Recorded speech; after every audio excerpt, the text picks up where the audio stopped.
Abonnez-vous massivement sur notre chaîne Mati Couture TV et n'oubliez pas de cliquer sur la cloche de notification pour ne pas manquer la prochaine vidéo.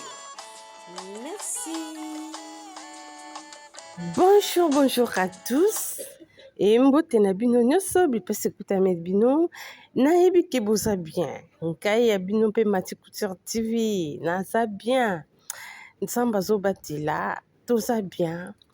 Merci, bienvenue sur une nouvelle vidéo.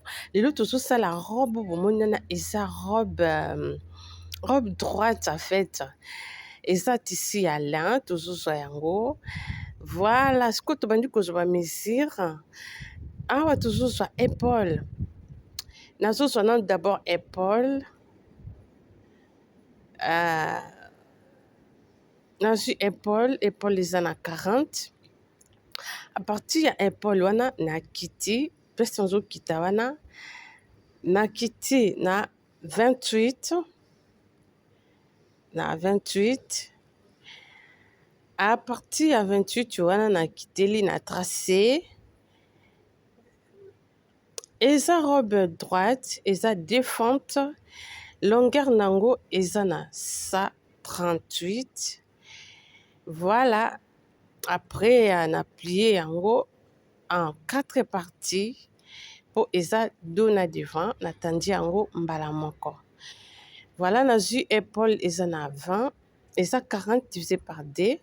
Après na kiti na ju pour na zwa poitrine na kiti na 28. Place wana à partir ya 28 ti place na kiti wana bomona na zo tracé na kiti wana na 16 cm pour permettre nga na zwa mesure ya tour de taille.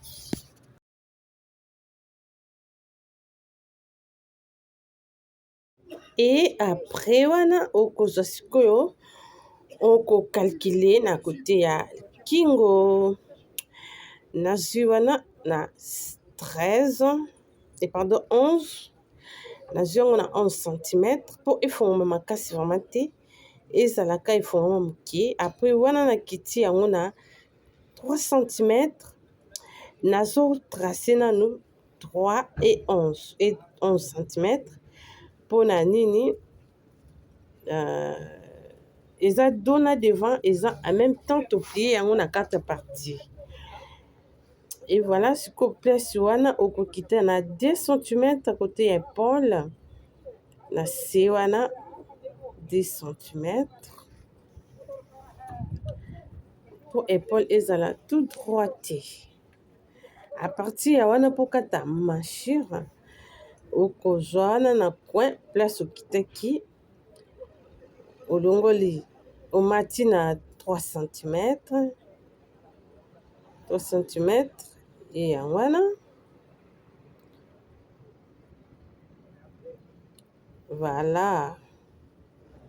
À partir ya wana sikoyo nde il faut zwa sikoyo mesure oyo ezali ya poitrine eza na 30 obakisi valeur à couture 4 cm.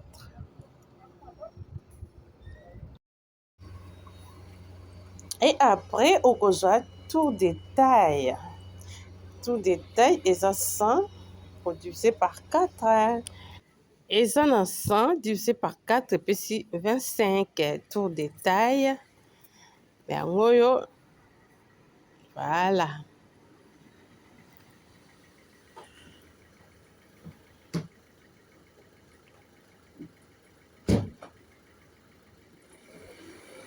après obakisi valeur ya couture 4 cm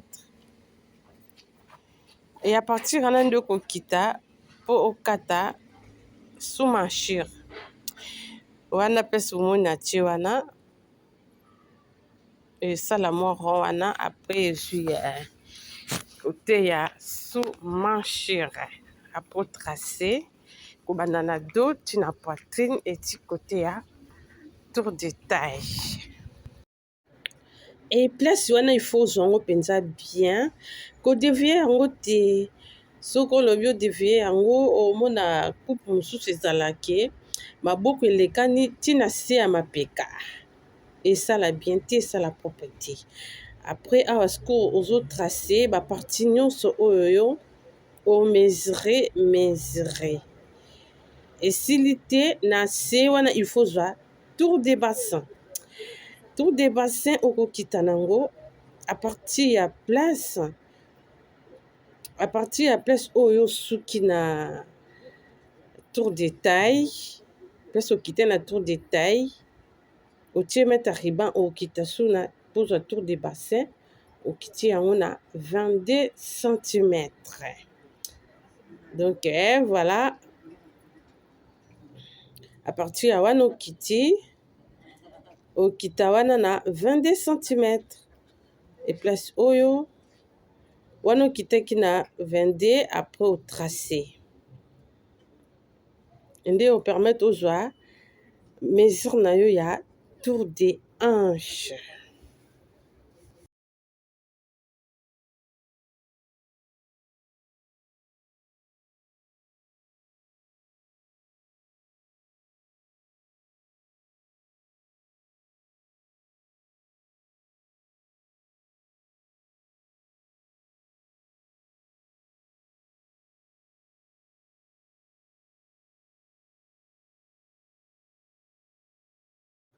Et après otrace kaka bandenge ozozwela bamesure na yo na bavaleur ya couture ya ba 4 cm na yo na bavaleur ya mesure no nyonso zwi otrace yango ti na se.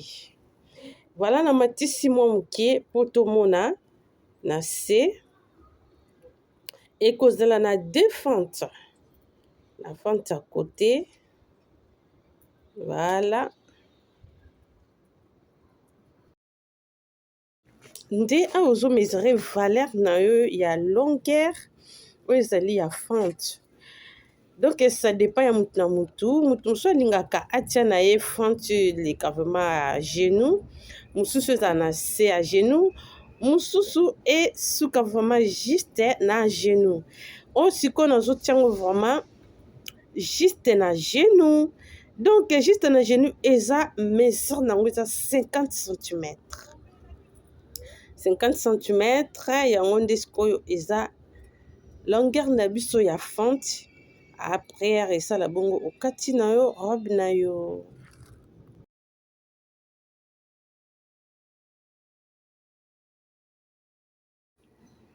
Après okati côté ya épaule, okati côté ya kingo mpe tokitaki tozwaki na 11 et 3 cm.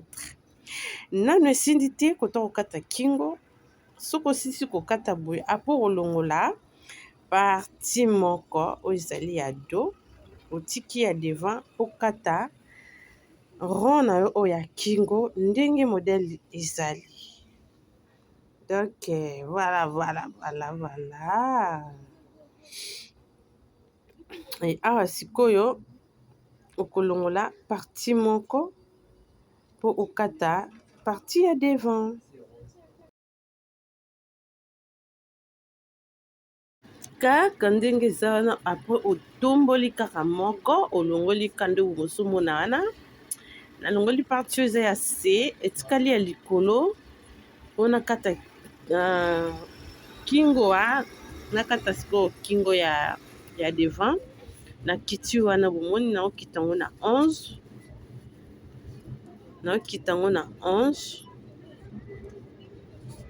apres kuna mpe na likolo eza ka 11 apres na osala rond wana.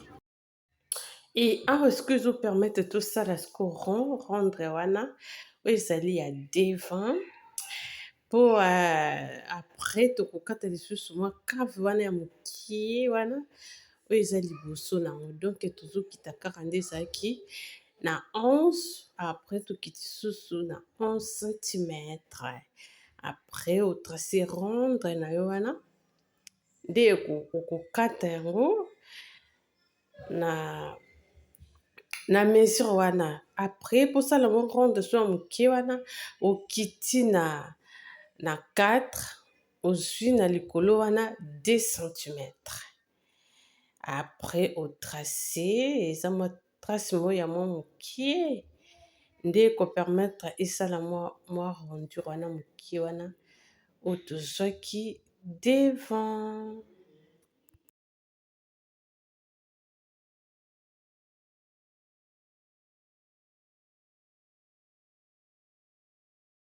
Et après okati ndenge okati wana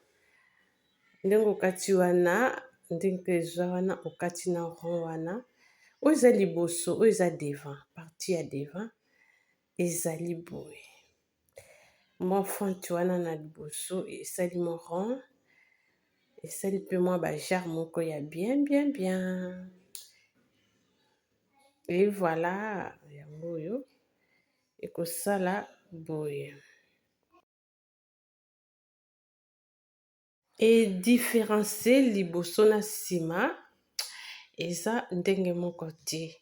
Don liboso eza emata na nsima tokiti na 11 tokiti so na mwa rondure wana na 4 cm. Donc yango sikoyo ekosala modele na biso ndeka na kati robe boye. Voilà ekozala na fente mibale na mipandi sikoyo mpona kata maboko. Avant kata maboko il faut mesurer la rondure wana ya maboko la masure après voilà ocalculer ce qui epesi yo combien de centimètres. Et wana nde ekopermettre yo okata maboko na yo très très bien na bamesure nyonso wana. Awa sikoyo nazokata maboko nazwi parti na kataki ya nzoto na calque yango boye. Dès que na calque yango boye après na komesure kaka na place wana o maboko ekokotela après na calcule nazwi mesure nazwi longueur à manche nazwi yango na 30 cm. Et après voilà na kati maboko nanga okomesure yango vraiment très très très bien. Voilà mesurer longueur nazoki yango na 35 cm. Pour 5 cm ekota na 4 après etikala na 30 cm. Et wana nde sikoyo okozwa mesure na yo bien par rapport na yango. Ozwi longueur okalke na yo kaka nde omoni na kalke wana. Voilà mais sikoyo oti okalke wana okokataka bongo te. Il faut yeba ke soki okati bongo maboko ekovimba yo. Il faut longola quelques centimètres. Awa nalongoli 3 cm place wana. A deux fois nalongolaka 2 mais oyo nalongoli 3 parce que eza ya bubu comme si bubu eza robe comme bubu en fait. Yango nalongoli 3 po evimba te esala mpena plat otonga yango esali plat. Donc nalongoli yango kaka na place wana omoni na se wana nalongoli na likolo te nazwi mpe na se te. Et voilà mpo na se wana okati na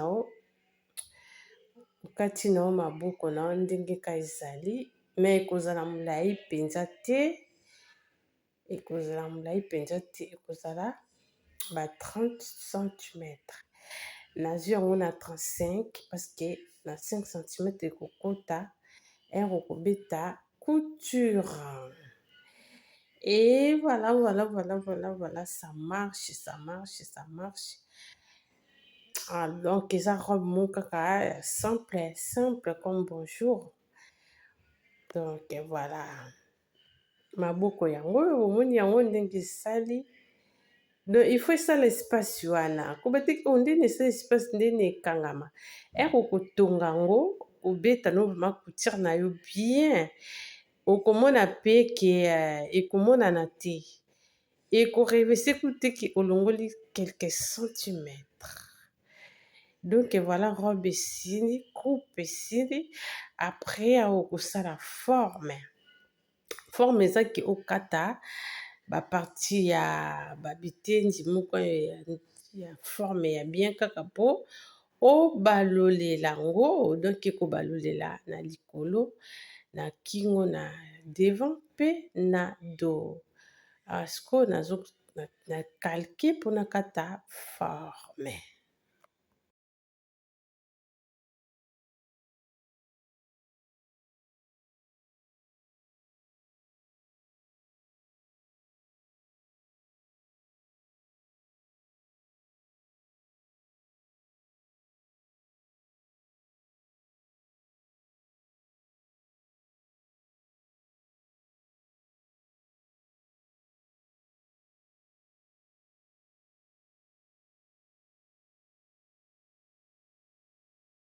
Et voilà, mon uniforme nde nakateli yango, nakati yango monene parce que devant eza ya kokita ere nakoka natie thermocola ezwa bien, evanda bien na forme oyo. Après nde kosenga natonga na elamba, donc nakofaire tourner yango na forme oyo nakati yango molai parce que eza na devant eza na mwa ekita mwa mokie na arrondir wana tozwaki wana ya 4 cm. L'air de montage, voilà sikoyo tobandi kosala montage. Ozwi ka baforme wana okataki, otie yango thermocola oyo tolobaka vigeline, otie yango thermocola ou vigeline. Après okobalolela yango boye, eza boye nde okobalolela, okobalolela yango ka na 1 cm. Il faut zwa pena rond wana bomondi nasali rond, eza rond moko teke epanzani soki ndenge nini te, eza rond moko simple mpe kitoko, donc ekofanda très bien na kingo kaka ndenge bomondi na ndenge okotiela yango. Mais il faut nasala nano propre na ngai, nazosala propre na forme ndenge nakataki wana, nazobeta couture wana po esala basingasinga te ebima fait. Yango bomondi nazosala yango propre. Ere osilisi kosala propre na yo, ozwi yango obeti sikoyo couture, landa pena rondre wana bien, il faut landa rondre wana bien là. Ere okomi wana otelemisi tonga, otourne rondre wana mokie wana susu otourne kaka ndenge nazotonga wana, nazotonga yango vraiment na bokebi nyonso mpo rond wana efungwama makasi te. Poso kaka rond efungwama makasi ba echange forme ya elamba, donc toyebi te tokobenga yango kingo nini soki echange. Donc voilà, c'est ça. Eza nde mpenza boye. Ere okosala boye awa okogratte ba o wana eza nango na importance te, olongoli na arrondir wana. Ozomona nde nazokata yango mpasi nauti kotonga wana, olongoli yango très bien apo gratte na yo. Ere ogratte après okobalola yango orepasse. Awa sikoyo nde ezali nazosala oyo ezali dos, donc dos eza likolo, tozwaki kaka 11, donc tozwaki 11 na longueur, tokiti na largeur na 3 cm. 3 cm nde yango esali mwa kingo rond oyo ya bien. Et voilà sikoyo otongi ka rond oyo, mais oyo il faut sipreke yango parce que eza rond. En fait elingi na explique eloko moko, kosipreke eloko ezaki il faut sipreke eloko ezali rond, ezali tout droit, oyo ezali V d'habitude mpe V tosasaka yango, tosuprimaka yango. Mais oyo ezali bave ya mike mike kita mateuse, okoki kosuprime yango, kosipreke yango te. Par exemple, rond oyo nauti kosala, okosipreke yango te, parce que eza na moyen te ya kosiprike. Okoki kosipreke, mais ça va pas aller tout. Okosiprime yango nyonso tu te, parce que eza na rond susu ya mokie. Po so olobi osiprime nyonso to wana oke na rond ya mokie, ekosala ekodéforme. Voilà. Oyo sikoyo maboko nazobeta yango couture, nde nalobaki maboko nakobeta yango couture. Bomoni maboko place wana na kiti na matisi tisi nanga likolo, parce que toza na place, toza na posa ke couture na biso emata likolo comme chemise en fait. Donc tomatisi maboko na biso yango likolo. Eti omatisi yango likolo ozobeta siko couture na coin. Après okolandisa lisusu deuxième couture. Deuxième couture na yo, il faut siko tala pied de bûche.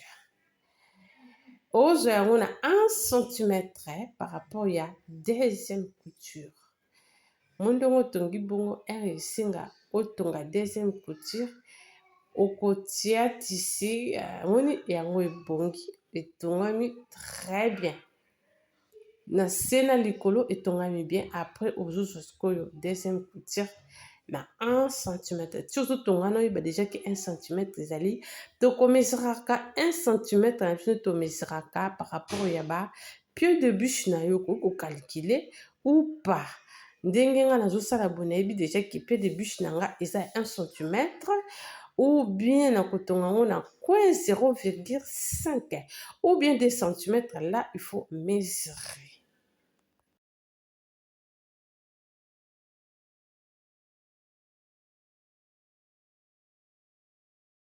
Et voilà, après osilisi orepasser yango, orepasser très bien. Awa sikoyo si nakangi ba épaule, nakangi ba épaule nanga na point caché. Après nazolandisa sikoyo ba file likolo. Nazwi craie nanga mais ekomonana vraiment te, mais nakotrace nga nde nakomona, bino bokomona te parce que mais nga sikoyo nakomona parce que naza nango vraiment pembeni. Et voilà sikoyo nazwi yango na 4 cm. 4 cm nde nazotrace ka wana mpona beta couture nanga. Natrace yango na craie ya blanc parce que eza elamba ya blanc. Soki na bino nazwa kaka stylo ya couleur natia wana ba nabebisi elamba bato, donc stylo nyonso ekomatamata, ou bien craie ya couleur ekosala propre te, ekodessine na elamba. Nga sikoyo nazobeta yango bomoni déjà ke nazozwa yango bien mpo nga naomona yango mpo eza pembe. Voilà, bino bokomona te bomonaka te esapelo te. Ouais, c'est ça. Nga sikoyo nabeti yango boye, nde naza boye nakolandisa couture likolo. Nalandisa couture na baline tout oyo nauti kodessine wana. Et voilà, asikoyo nalingi nakotisa manche. Nazokotisa manche, nazwi milieu ya manche, nazwi milieu oyo ezali kote ya épaule. Nabandi nanu wana, après nakokita nanga ntina se, nakosilisa kote oyo, après nakobalusa yango, natongi susu kote wana. Pourquoi? Po ozala honnête, ti ozopose oyebi ke awa ekoki, après nakozwa susu kote wana ekoki. Donc faut ozwaka katikati en fait. Katikati.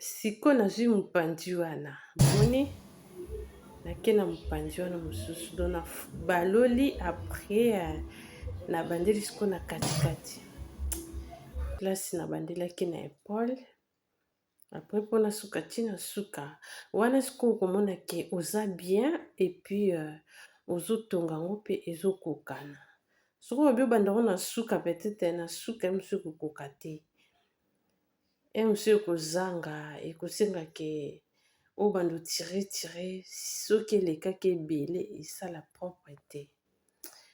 Donc voilà, tocontinue nasilisi yango donc ezosila kala te nasilisa kokotisa maboko après nakosiprike yango na 1 cm nakosiprime na 1 cm mpo couture emonana après voilà nde ekosenga orepasse mpo okangi bapandi.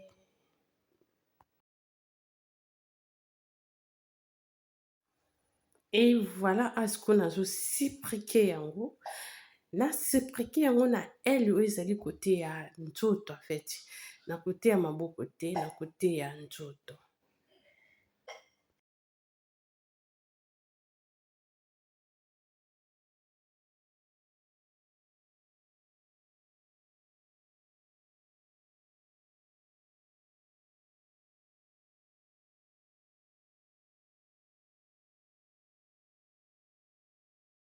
Soki ozosiprike yango il faut talaka combien de centimètres il faut osiprike 1 cm nazosiprike mosusu okozala osiprike na yo na 0,5 ekosala mpe eloko te mais oyo nga nazosiprike yango na 1 cm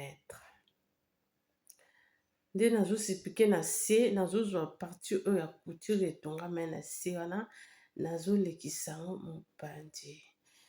Et voilà sikoyo après nde ekosengaki orepasse so orepasse sikoyo osenga okanga ekozwa mwa taille mwa likolo après voilà na se esopani nango okangi maboko wana ozwi mesure ya maboko place wana eza 18 après ozwi tour de poitrine après tour de taille nde ekosenga okangi. Et la famille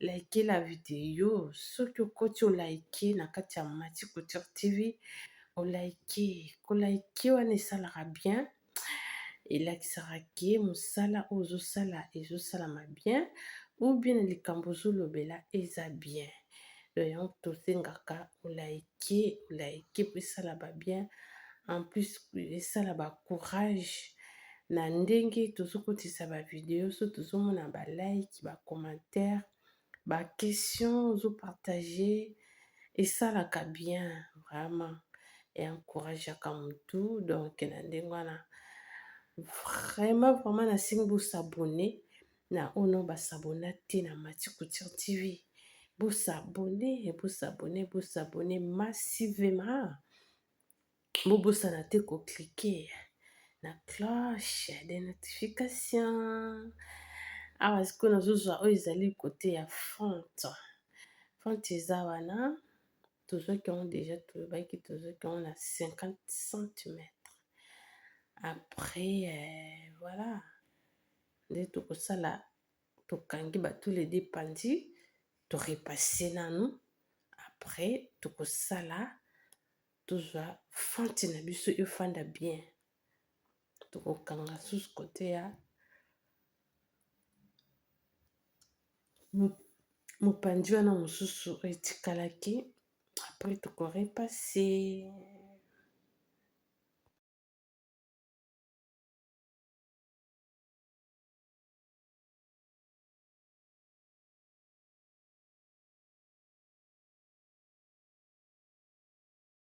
Tu ozotonga ozolongola ba épingle s'il te plaît la famille s'il vous plaît eza na mwa mwasi mo boye pe nini épingle etubaka ye na kote ya kingo en fait yaka azolata elamba épingle etubi ye esalaki mabe makasi ya bongo sikoyo oyo tobengaka finite ya bongo sikoyo soki mpenza etubi ye zwi kota misisa mpenaka mbamo kitoko te. Ifo kolongolaka ti ozotonga olongoli ba épingle tututu bafiniti nyonso otiaki olongoli faut vérifier vraiment très bien parce que eloko wana eza très risquant finiti. Voilà, après nasilisi oyo après nakorepase soki nasilisi korepase nde tokomona ndenge nini ekobima. Awa nazobeta sikoyo ourle bon ourle yango eza monene eza ya valeur ya 4 cm eza ya mipandi tobeta fonte na biso fonte oyo ya mopandi tokozwela yango boye na banda na se. Après so okomi na awa otelemisi tonga na yo c'est bon. Après oranger awa il faut plier yango. Après nakolekisa susu fil na nga nasali point d'arrêt après nalekisi. Voilà, awa sikoyo kotonga ngo mpe ntina se.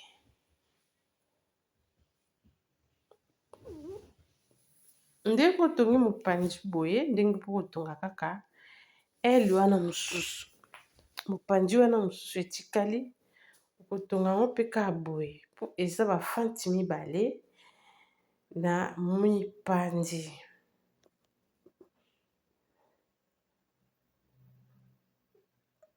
Awa sikoyo osilisi bafante nyonso tu ya mipandi osali ourle bomoni ourle na yango valeur ya 3 cm nazwi yango valeur ya 2 cm pardon. Nazwi yango na pike yango kaka directement parce que eza déjà na lisière na se.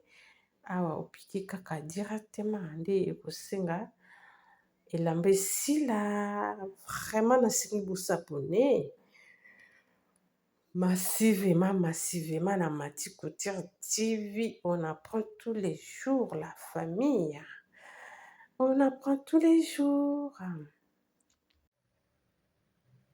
Et voilà, dès que vous ozo repasser très bien. Après client aye opesi lamba na ye. Il faut repasser que lamba bien parce que couture nde mutefandisa que lamba na faire. Ce que vous repasser kitoko omona penzi lamba pe evandi bien. Et voilà, elamba esili. Talaka video tina suka po o komprenaka ndenge Mati Couture TV azuko expliquer. Po soki ozokata nini video ozotala tina suka te moyo comprendre eza te. Et voilà bomoni elamba yango esili kande nalobaki eza na mwa défonte mo ronron wana kaka ndenge nalobaki yango wana. Eza na défonte donc quand ndenge omoni maboko ya mikuse comme maboko chemise. Et voilà, merci na bandeko nyonso bazalaki na video oyo bande tina suka. Nzamba lola pambola bino. Oyo eza modèle esi tokata yango tokata pe ezikota déjà na kati ya Mati Couture TV. Soki bolingi bo repérer yango botala na modèle oyo ndenge bomoni yango na kati ya Mati Couture TV bokomona coupe nango na titre nango nakoma création une boubou magnifique bokomona yango na miniature eza pe kaka oyo donc bokomona yango facile bokotala coupe nango eza pe wana soki olingi osala yango. Merci. Awa sikoyo na bandi montage na nga nazosala nazozwa bandi oyo bomoni ya noir wana na kati yango na longueur na lekisi na calculer longueur te na kati na largeur nango eza 3 cm. Nazwi bandi wana natia yango na sima malamu. Donc sima malamu eza na se wana face ya bandi wana na piqué yango na 1 cm na fenti wana nazwaki liboso nazopike yango ntina suka. Mais par contre nakataki nasilisi mpe tututu nakataki. Après kolo a modèle aki kobenga nga alobi Mati okati deja elamba. Ah oui, bon alingaki otia lisusu bapoignée wana te na maboko, est-ce que moyen ezali olongola yango? Ngabi oui, problème eza te, moyen ezali. Donc yango wana nakotia bapoignée wana te, bomoni na se ya maboko babandi wana ya noir nakotia yango te, nakotia kaka col et puis na fente liboso nde alobaki. Mais modèle oyo eza na fente te na liboso, eza kaka na col. Ye alobi natia ma fente, après natia susu col. Donc voilà. Donc voilà ce que tozosala yango. Tozosala montage na finition ezosila. Kaka lelo tokomona yango pe ndenge ekobima.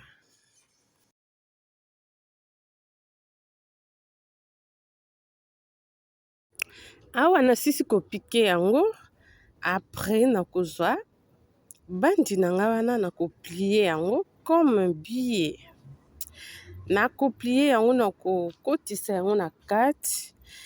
Après nakopike yango na machine. Nazozwa yango nazosala yango sous forme ya billet. Na plier yango en deux. Après na plier lisusu nde ekosengaki nabalola yango susu boye. Après nakopike juste ka vraiment côté ya entre tissu ya noir na tissu ya rouge na kati wana place nga nakopike na boyi nakota na rouge nakota pe na noir te. Et voilà, na piqué yango, vraiment na piqué yango tina suka.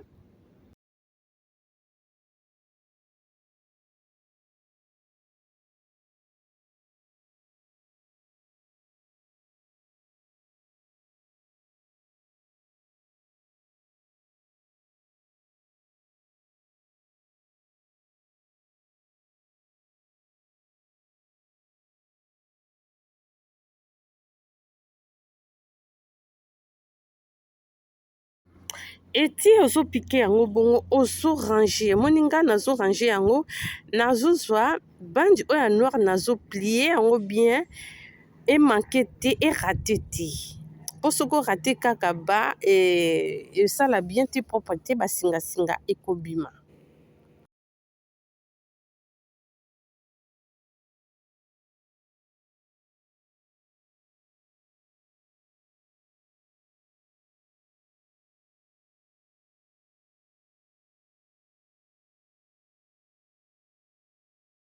Et voilà ce qu'on a silisi nazo kanga so place ubomoni place eza neti ebimisi songe wana nazo zwa yango na kokotisa yango na musapi nanga. Après na kopike na coin wana coin moko eza wana awa na kopike yango na kosala yango piqueur ya V en fait. Dès que na piqué yango bongo na zwi yango susu na piqué lisusu côté ya bandi wana na se na mesurer 4 cm. Après na piqué wana tina se na kokoma tina suka wana. Après na kobalola na ko faire tourner ndenge na tourner boye na V wana na ko continuer susu. Mais na kokoma ti likolo te na kokoma kaka place oyo na kosukela esika na bandaki. Donc voilà. Merci na bandeko nyonso tu balingi ba passer stage ou quoi apprendre couture na kati ya Mati. Voilà, bo benga déjà inscription c'est bandaki et bandaki déjà donc nazo komisa tu ba fin ya août inscription kosila parce que na septembre déjà tozo banda attaque attaque ya formation na attaque ya stage. Voilà, merci oyo no nakomisi te, numéro eza ouverte.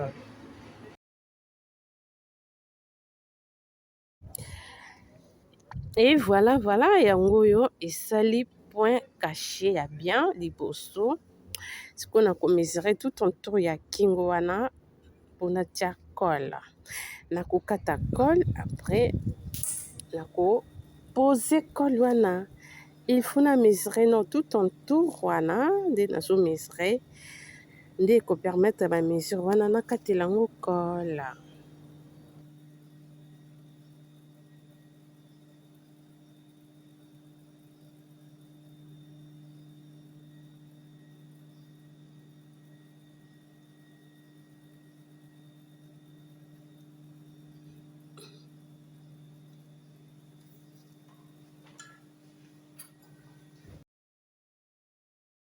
Na mesurer tout autour ya colle wana episinga 46. 46 faut na diviser yango par 2, natandi elamba oyo na plier yango en 2 parties. Tissu bozomona noir, place wana na sukeli wana eza ya trait ya liboso eza 23 parce que 23 wana eza divisé par 2. Trait ya liboso kuna eza 3 cm na bakisi, mpona likolo kuna il faut à partir ya 13 ya 23 cm nanga oyo nakomata ntina trait wana mpe sesukeli 26. Donc oyo ya se na se wana 23, kuna na likolo eza 26 mpo il faut namata bongo sous forme ya V wana ekota, donc emata songe. Voilà, après na se awa place tozotrace nazwi 2 cm 2 cm na kiti lisusu, na kiti kuna na suka te, na kiti kaka awa na ebandeli place nga nazo trace, kuna kosimba te, nasimbi kaka awa place bozomona nazolakisa. Après okokata na yo kakatela nde wana, kokata na trait wana liboso te, okateli a place omataki. Et donc voilà, nakotia yango vigeline te, ekozala kaka boye léger parce que tissu eza un peu lourd. Voilà, après nazo piquer yango na 1 cm tout d'abord, comme ça na sali propre o ezali partie ya C, partie ya C na tiango nazo tonga yango na 1 cm.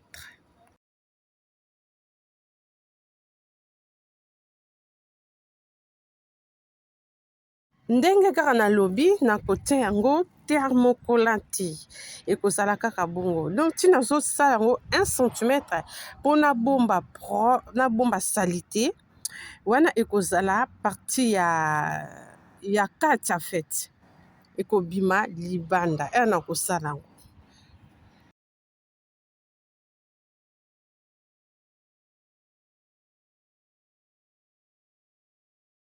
Après avoir kotonga yango na 1 cm nazwi doublure, nakozwa doublure na ngai yango oyo na pose yango likolo wana mpona balolela yango. Doublure eza kaka ya tisi kaka ya elamba oyo nakateli colle, eza même tisi, donc nazosalela yango comme doublure mpo ezala deux sortes différentes.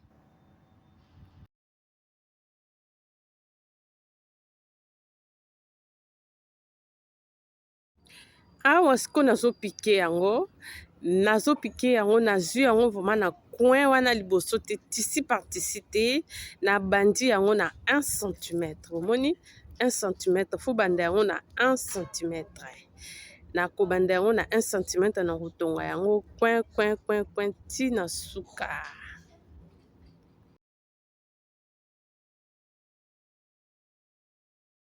ntina nazotonga yango na 1 cm bongo nakodevie te, onakende na 1 cm demi o 0,5 non, colle ekodéforme. Donc soki olobi 1 cm zala vraiment droit na nini na yo, na pied de biche na yo, libende wana ozomona ya machine wana eza pied de bûche landa yango vraiment jusqu'à ce que okokoma na fin ya col na yo mpo edéforme te parce que so olobi kote mosusu ozwi 1 cm mosusu ozwi 1,5 cm col sikoyo ekodéforme ekozala mesure moko te.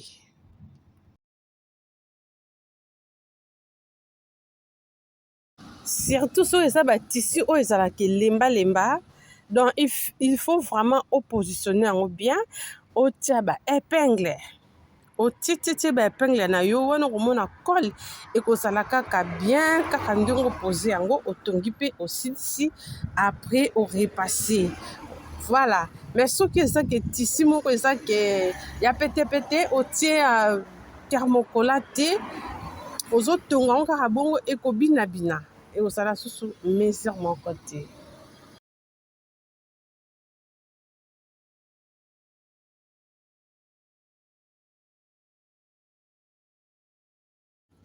Awa sikoyo il faut okata mwa basonge wana ograte yango nazokisi yango bapota me kokoma kota singa te so okoti kota singa ofongoli nyonso elamba donc ograte ka moke moke po col ebaluka bien.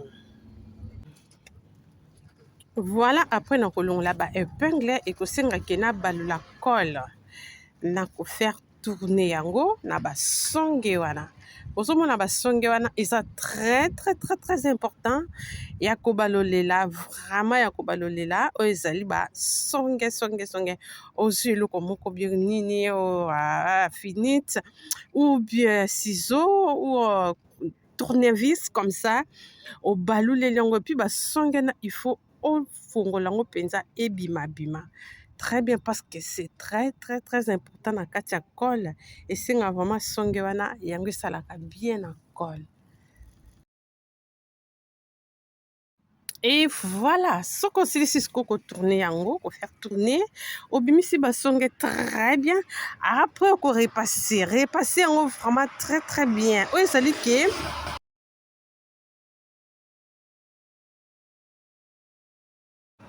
na faire ya vapeur orepasse yango vraiment na faire ya vapeur très bien après okosenga opose yango donc voilà ti ozopose yango il faut calculer baparti nyonso tu ozwi nga nazwi oyo bomoni place wana eza place oyo nabetaki couture ya 1 cm te parti ya liboso wana oyo nazwi nsima ya mabe na nsima ya malamu ya col na pike baépingle dès que na pike yango na calculer est-ce que col na tisi elamba est-ce que eza mesure moko ou pas parce que col soki eleki molai oza na facilité ya kofongola un peu elamba mais col soki eza mokie okosala moyen mosusu te mpo elamba so okataki donc eza na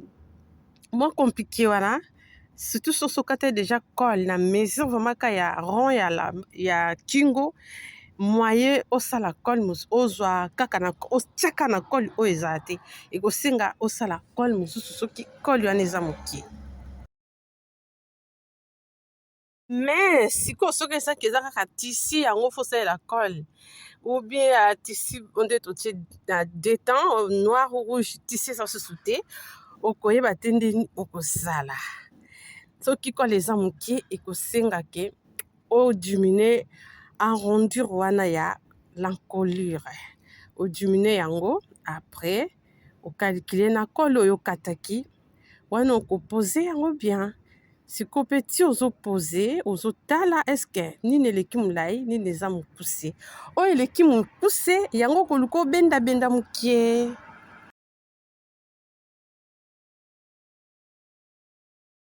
ti mpe ozokotisa yango boye ozobendabenda mokie esala plus te po col ekodéforme luka obenda malembe surtout soki tissu eza stretch te ebendanaka te benda vraiment dans le fond soki ebendana bien bomoni nga nde nazobenda yango nazobenda mokie parce que tisi na ngai ya rouge eleki un peu, eleki molai mwa mokie, eleki monene te, monene makasi te, eleki mwa mokie.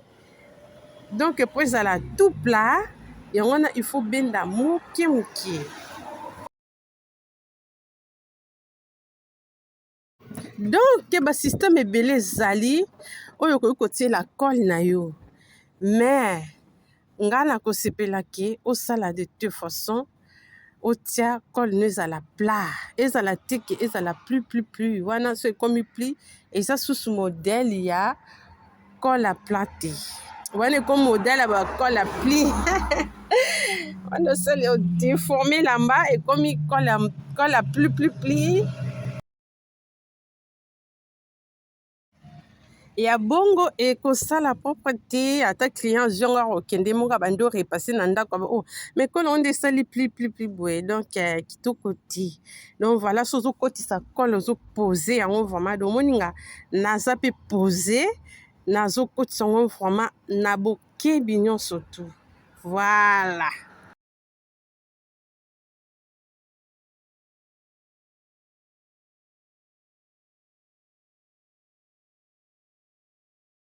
Et voilà bomoni nde nakotisi cole na nga awa sikoyo nazoluka sikoyo na plie oyo eza na 4 parce que na pike lisusu na likolo wana ntina nazopike na likolo wana nakopike yango juste lisusu kaka na ligne oyo natongeli oyo ekaboli rouge, tisi ya rouge na tisi ya noir.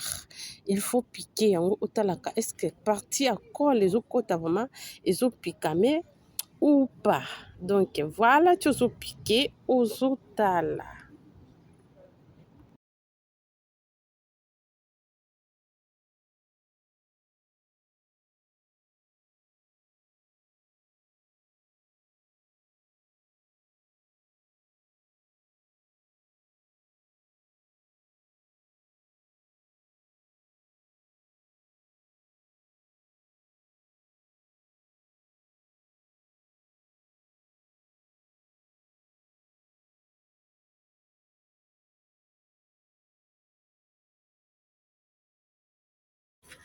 Awa sikoyo nazopike na ngango ka likolo nazwi na nsima malamu ya cole na elamba partie ya elamba nazopike kopike yango teke okoma na ngambo ya gauche ou droite ezala juste na ligne wana oyo outi otongela na se wana kota kaka pike mpena tonga wana ezalaka vraiment kaka na ligne wana en fait nde bomoni ozotonga na otonga mpe kaka juste na ligne wana epuis ti ozotonga mpe kaka na ligne wana partie ya cole oyo eza ya se ezokota mpe na se ezozwa mpe tonga ezozwa mpe singa mbala moko mpo soki ezozwa singa te wana ezotonga te donc ozobongisa mbala moko mpe ozoleka.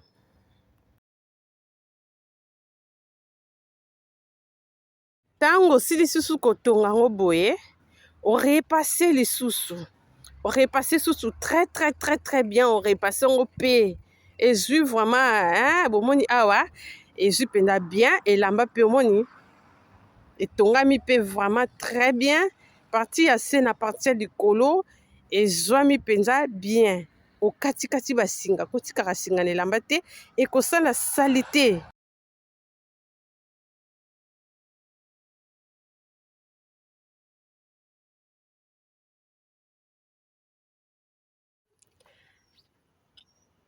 Awa nakobeta lisusu piqueur awa nakopike lisusu na 1 cm omona yango place nango pike wana na bandi banda place na pikelaki kota cole na se wana après na pike likolo donc nao pike tout entour ya cole na 1 cm.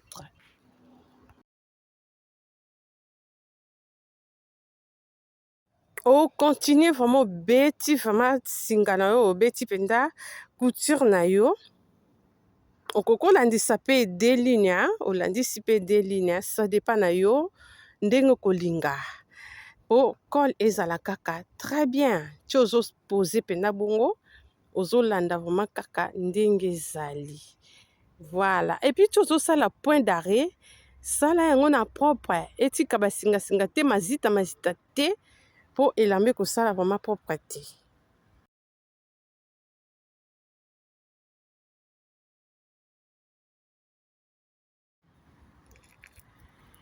Et voilà, ce qu'on ici. On repasse na yango lisusu. On repasse pour ranger vraiment très bien. Donc, ezaka col, ezaka musala ko repasser ba droit wana et sala kitoko ba droit wana. Tina se tu osali bongo ranger bien et kosimba wana esali kitoko, esali pe propre. On mesurait col est-ce que ekokani tous les deux côtés, tous les deux basonge nanga ekokani donc yanga ekokana.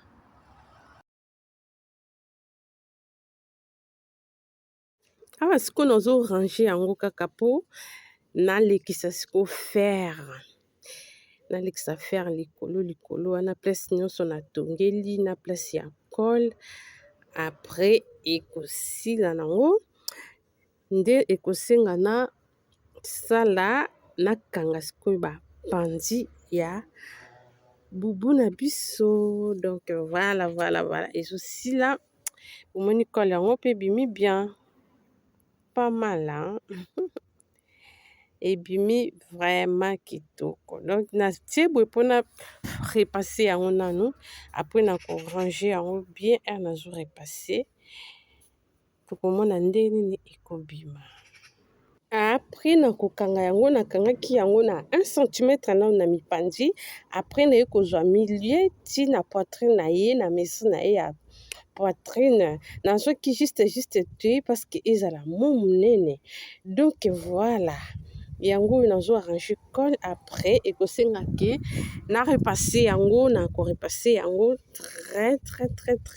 très bien. Et voilà. Et voilà. Soki osabona non te na Mati Couture TV. Kozanga te, abonne-toi. Musala maboko ekufaka te. Ndenge kana lobaka. Voilà elamba esili yango ebomoni yango. Ebimi kitoko nakangi yango bongo pona eleki mulai mais ezosopana nango pe sukala te. Voilà kingo pe yango ebomoni ndenge nakitaki na col wana, col eza vraiment kaka yango esali.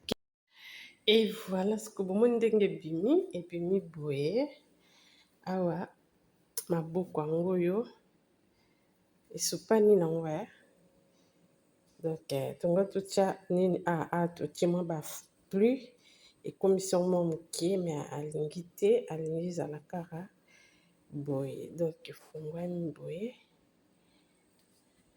ekiti nango donde ekiti boye yalingi na ye boye. Voilà esimbi ekiti tina se. Donc ekiti penza tina se ejupe monene kanda ezali likambo ozomona manika aza moke. Voilà oyo nde sikoyo nsima nango omoni ndenge ezali nsima pe yango oyo col pe esimbi col pe ezwi vraiment evandi penza très bien, evandi bien col evandi penza kitoko na kati elamba vraiment na droit fil. Ça veut dire que elamba eza droit etengama te o baline etengama non. Yango so ozokata elamba il faut talaka badessin ndenge ezali oyo yanga eza badessin etelema donc bomoni yango vraiment mokongo pe yango esali bajare esali kitoko. Donc nkolo nango soki ameki yango nakoya pe su na foto bokomona ekobima pe kitoko kitoko kitoko. Voilà, soki oza na besoin nango po hésite te, benga Mati Couture TV, naza wana mpona kotongela yo. Po hésite te, tokosolola, eza kaka masolo. Masolo kaka. Donc voilà col yango ebimi bien, hein? Ebimi penza kitoko nde totie détente, totie noir rouge ekoti ebele, noir ekoti penza mingi te. Et voilà, kozanga te kolike, commenter, soki nono sabona te kende ko s'abonner, abonne-toi. N'hésitez pas, abonne-toi, kobosana te ko cliquer na cloche de notification pour ozanga rater ba vidéo nyonso ekotaka na kati ya Mati Couture TV. Et voilà, natiki botala bo consommer yango, eza vraiment kitoko, eza bien. Kosa yango n'importe quel elamba okolinga, n'importe quel tissu, ekobima kaka kitoko. Mokongo nango pe mimi bien.